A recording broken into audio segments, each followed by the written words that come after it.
you go through cancer, you don't ever really get over it. I mean, you're not going to forget about it. It's No. very traumatic. And so Yes. before my 2016 diagnosis, I started thinking about what are things that I can do for the average person that just makes them smile and realize that, you know what, it may not be cancer you're going through, but it's something, and I can help you with that. And just started listening a little bit more, um, caring a little bit more than we do in our day-to-day life usually. So at that point, I started looking at it going, all right, everything I do day in, day out, I'm going to make it be something that helps someone else. Well, after my 2016 diagnosis, life became a lot more difficult because I couldn't I couldn't teach anymore because I couldn't be in a situation because at that point I lost 89% of my lymphatic system. So Yeah, I only your immune system is completely compromised. yeah. So I was operating on 11%. My lymphatic system was operating on 11%. So I would get strep throat. I would get a staph infection. Every time you turned around, I had some sort of infection. And being in a classroom with kids that are naturally full of germs, Mm-hmm. it took a wear and tear on my body.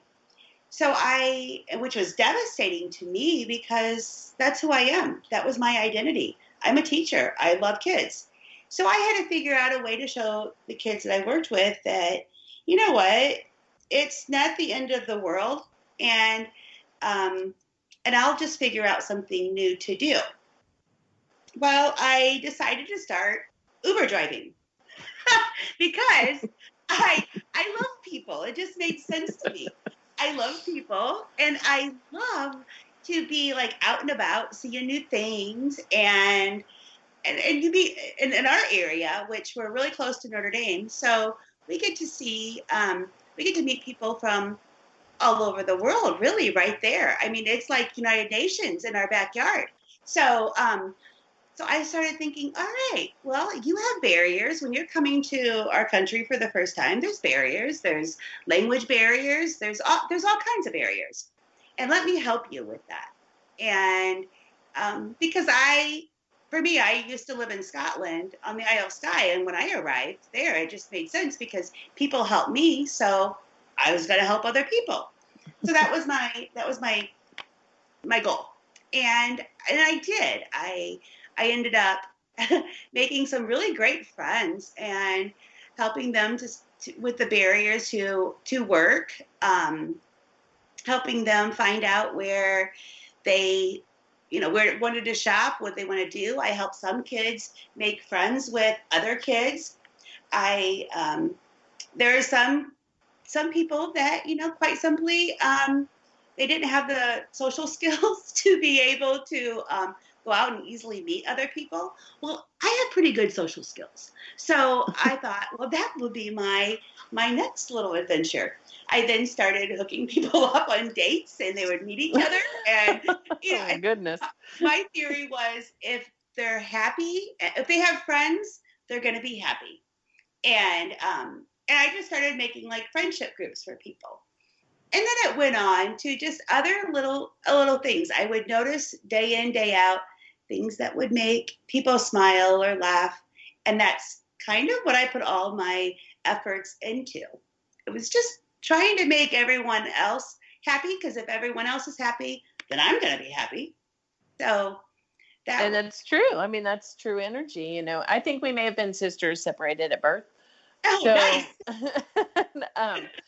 I was also a first grade teacher before I started down all this other journey. But I agree. I mean, if you're in a good place and I understand that need to help people. Obviously, I have a company that does all of that. And so, that's what I took my survivorship and turned it into. And it sounded like you're taking your survivorship and you're turning that into, that the most that you can give, because even if like to go a little woo woo on you, like what you give, you get back. your Exactly. blessings come back to you. So, that is definitely a good frame of mind. And you know, I had triple negative, and then later had ovarian cancer twice, and then had melanoma recently. But and I read this horrible article about triple negative that I wished I had never seen. And my husband said, well, why don't you just pretend you never saw it? And I didn't know how to do that until you just said something a minute ago. And you said, why would you do something that doesn't make you happy? I'm paraphrasing. And Right. I thought to myself, that's exactly what that article, why I can just forget it. Like, I Right. don't need to know anything more about it. So, Exactly. you, and I it's, look at it. Oh, go ahead. no, go, please. Oh, I look at it too, where I feel like God knows. Like I feel like we were all put here um, with God already knowing our struggles that we're going to have, and so therefore He gives us a little bit the ability to handle it. So, for example, like yes, He gave me a bigger heart than He gave some.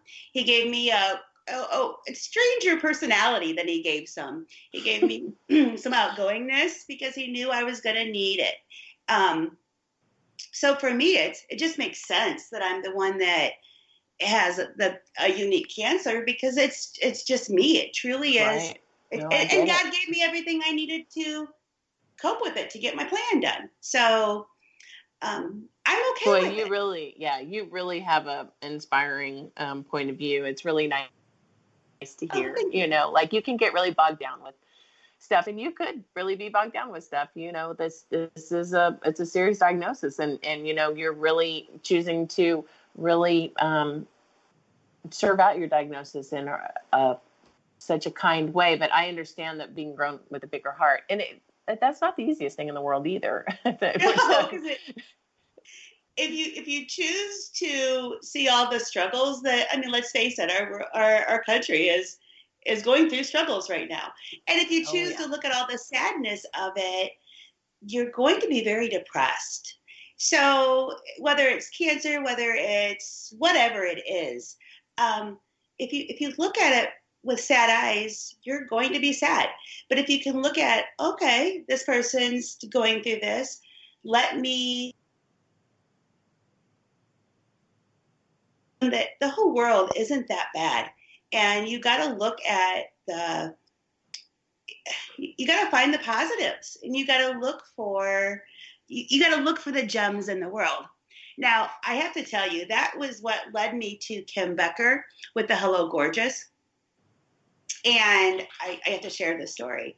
Of I course. When I first met Kim, um, my husband, and my friends surprised me with a makeover, a Hello Gorgeous makeover, and it was very unique because I thought I was going to a Notre Dame women's pink out basketball game, which I was pretty excited to go. It was going to be a fun time. I was going to be with people that understood how I felt, and other ladies that are going through similar struggles. So I thought, oh, this is great. That's why I'm going today. But then they called my name, and I got to be the person to do a makeover. That they were going to do a makeover on, and they took me in the back with with my daughter, and they did a complete makeover. She got to see all the positive things that can happen. And I came out with hair and a new outfit, and I looked beautiful. And then we got to go, and my reveal was in front of 10,000 people and the Notre Dame football or Notre Dame basketball court. And we got to dance to Pretty Woman. I mean, hello. That's pretty exciting. Not everybody gets to That is dance exciting. in front of all of these people. And so it was one of those little memories that we hold on to here in our family too, because it's like, yeah, things were not going so great, but look at this. Look at this awesome opportunity we had that otherwise we wouldn't have had. Right. And I'm still here. So Yeah, no, and it's funny. You don't know what's going to happen in the next few years for research and target therapy and things like that. And I would think that your particular situation would be a good opportunity for targeted therapy since they're oh, dealing with more than one. yes. And that's exactly it. It's when I first started this, and that's okay. So my mom passed away when she was 49 from breast cancer. So I really knew it was a real struggle, and my whole my family is infested on both sides with some type of cancer. So we were aware of what cancer was and what to look for and what to watch for.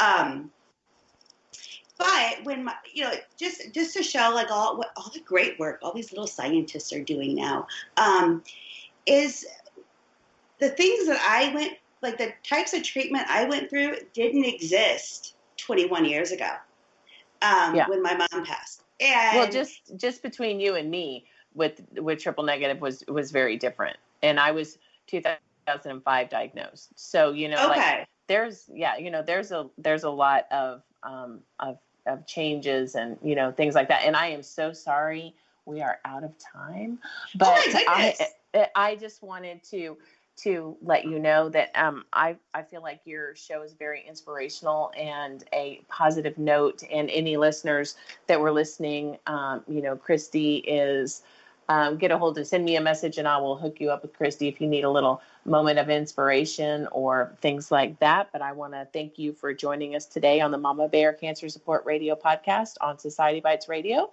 social interaction for the mind, body, soul. For more information about Mama Bear or to hear all of the podcasts, please find them on my website at www.mamabearcancercoach.com. I'm your host, Mama Bear Donita. Thank you for listening.